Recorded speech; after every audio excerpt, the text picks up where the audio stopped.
سلام مامان قشنگم. سلام عزیز دلم.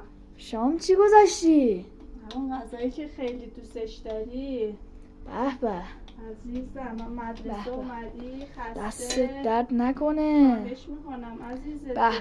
به نگاه کنین مامانم چی کرده. عزیزم مامان چی کار میکنی فلافلات انقدر خوش رنگ و خوشمزه میشه؟ عزیز دلم همه به به. مامانا با عشق بر بچه هاشون خدایش همه چیزو درست 100% می‌کنن. اصلا. 100%. مامانا رو باید گذاشت ای فدای تو تاج بشم. سر. ای قربونت برم مامان زهرا. عشق منی عشق مامان جون. منی. مامان جانم. میشه یه دونه منم بزنم؟ چرا نمیشه؟ خب یه دقیقه. بفرمایید بذار یه دونه بزنم. بعد تو ببینیم بزن. چجوری میزینه. نگاه کنید اصلا فلافلی ها بهتر میزنم. عزیزم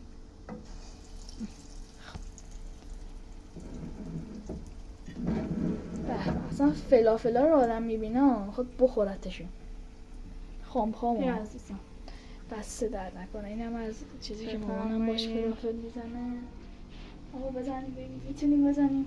چرا نمیتونی؟ خواستن توانستن است. اصلا توانستن است.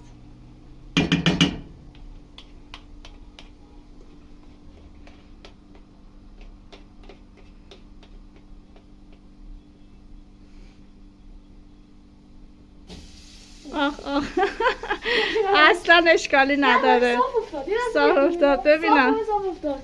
دمت گرم. این فلافلش با فلافل قبلی ها خیلی برمونه. خیلی خوشمزه تره. اینم از خروجی کار. به به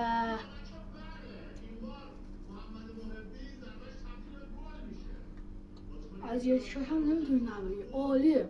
نوش جونت.